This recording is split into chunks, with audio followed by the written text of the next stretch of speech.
Matapos makipaglaban sa pneumonia, pumanaw na si dating Senate President at Chief Presidential Legal Counsel Juan Ponce Enrile. Nagpaabot na ng pakikiramay si Pangulong Bongbong Marcos at ang mga nakasama ni Enrile sa Senado. May report si Jamie Santos. Pasado alas 4 ng hapon, binawian ng buhay si dating Senate President at Chief Presidential Legal Counsel Juan Ponce Enrile sa kanilang tahanan. Ayon sa kanyang anak na si Katrina Ponce Enrile, hiling ng kanyang ama na makapiling ang kanyang pamilya sa kanyang mga huling sandali. Until the last moment, ma'am, his mind is very sharp po talaga. Yes. It just deteriorated a little bit already when kasi ang nangyari, nagkaroon po siya ng kidney, parang nag-start na yung mag-fail yung kidneys niya. That only happened po early this morning. 101 taon na si Enrile. Batay sa ipinost ng kanyang anak kung saan nakasaad na 1924 ang taon ng kanyang kapanganakan. Bagaman sa ilang panayam, nabanggit din ng kanyang mga anak na 103 years old na ang kanilang ama. Nakiusap ang pamilya Enrile ng pagkakataon para ipagluksa ang kanilang padre de pamilya. History will judge my dad. And we'll leave it at that. He did what he always thought was best for the country. And my dad is always a forward thinker.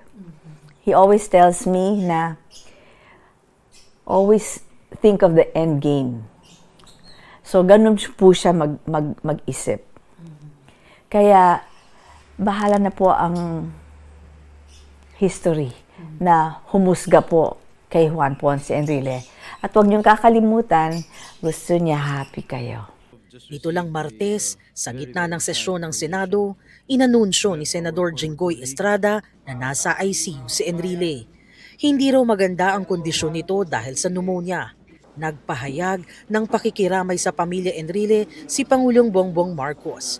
Tinawag pa niyang Tito Johnny si Enrile na naging malapit na kaalyado raw ng kanyang amang si dating Pangulong Ferdinand Marcos Sr. At sa mga huling taon nito, nananatili raw matalas ang isip at matibay ang paninindigan ni Enrile na dapat paglingkuran ng batas at gobyerno ang mamamayang Pilipino.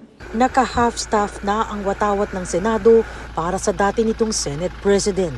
Suspendido muna ang sesyon ng Senado upang bigyang pugay ang dati nilang kasamahan. Following tradition, the Senate is hereby, the session is hereby suspended until 1 o'clock in the afternoon of Monday, November 17, 2025. Ang iba pang senador, binalikan ng mabuting pakikitungo ni Manong Johnny sa bawat empleyado ng Senado. Patunay raw ito ng kanyang motto na, "Gusto ko, happy ka." Inalala nila ang paggabay ni Enrile na hindi raw madamot sa pagbahagi ng karunungan. Matayog din daw ang mga pangarap nito para sa mga Pilipino. Hindi raw malilimutan ng sambayan ng Pilipino ang katapatan at pagmamahal ni Enrile sa bayan. Hiling din nila ang kapanatagan at lakas ng loob para sa mga naulila ni Enrile sa panahon ng pagdadalamhati. Nakikiramay rin ang ilang miyembro ng Kamara. Malaking tatak daw ang iniwan ni Enrile sa politika at polisiya sa loob ng ilang dekada. Jamie Santos, nagbabalita para sa GMA Integrated News. Makulay ang halos 6 na dekadang karera sa politika ni dating Senate President at Chief Presidential Legal Counsel Juan Ponce Enrile. Ang buhay ni Enrile at naging papel niya sa mahalagang kabanata sa ating bansa. Ating balikan sa report ni Mark Salazar.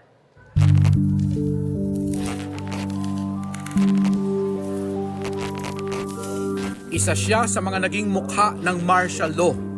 Ngunit naging mukha rin ng EDSA People Power. Pero sa totoo lang, si Juan Ponce Enrile walang naging iisang kulay sa politika.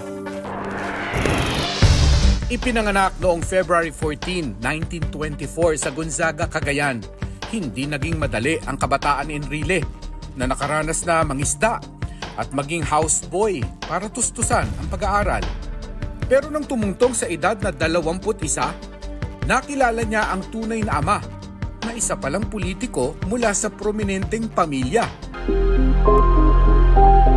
Sa tulong ng ama, Nakapagtapos si Enrile ng kursong abogasya bilang cum laude sa Universidad ng Pilipinas at nagka-masters sa Harvard Law School. Pero simula 1966, gagawa siya ng pangalang higit sa sinuman sa kanilang pamilya. Nang maging Undersecretary at kalaunay Acting Secretary ng Department of Finance ng administrasyon ni dating Pangulong Ferdinand Marcos Sr. Nagsilbi rin siyang Justice at Defense Secretary sa ilalim ng parehong administrasyon at kalaunay madidikit ang pangalan sa mga kontrobersya. Have proclaimed martial law in accordance with the powers vested in the President by the Constitution of the Philippines. Isa sa mga idinahilan noon ni dating Pangulong Marcos para ideklara ang batas militar ang umano'y ambush ng mga rebelding grupo sa nooy Defense Minister na si Enrile. Dalawa ang bersyon niyan sa kasaysayan na parehong galing sa kanya. May puntong inamin niyang peke at palabas ang engkwentro, pero kalaunan ay iginiit niyang totoo. That's silly because martial law is already going on. Why should I fake my ambush to justify martial law when it was already on, an irreversible day?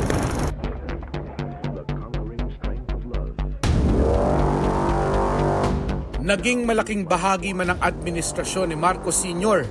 Isa si Enrile sa mga naging mitya rin ng EDSA People Power Revolution noong 1986.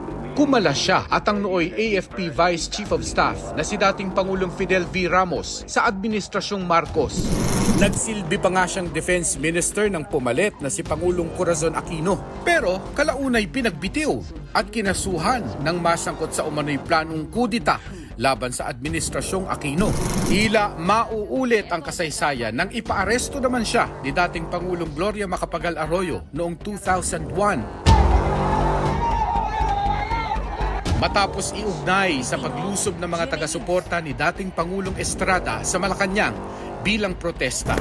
Naging kinatawa ng Cagayan at minsan ding tumakbo sa pagkapangulo noong 1998. Pero pinaka-tumatak si Enrile sa Senado kung saan 4 na beses siyang naluklok, lalo na maging presiding officer sa impeachment trial ni nooy Chief Justice Renato Corona noong 2012. I'm not going to allow any slight, any abuse of authority against this court for as long as I am the presiding officer.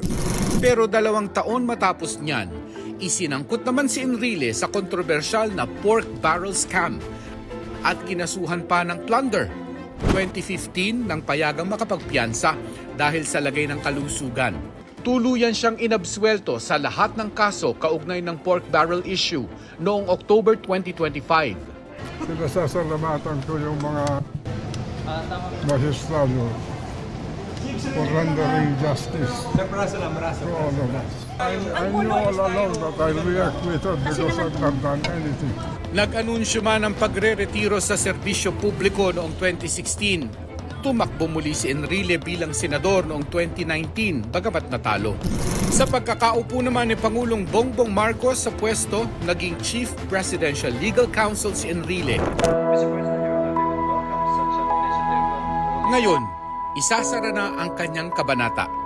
Pero patuloy na mararamdaman ng susunod na henerasyon ang ambag niya sa paghulma ng takbo ng bansa. No one, no president, no senator, no member of the House can singly develop this country. It must be developed by the collective effort of every Filipino and every generation. It is the only country that we have, and we happen to be here. Mark Salazar nagbabalita para sa GMA Integrated News.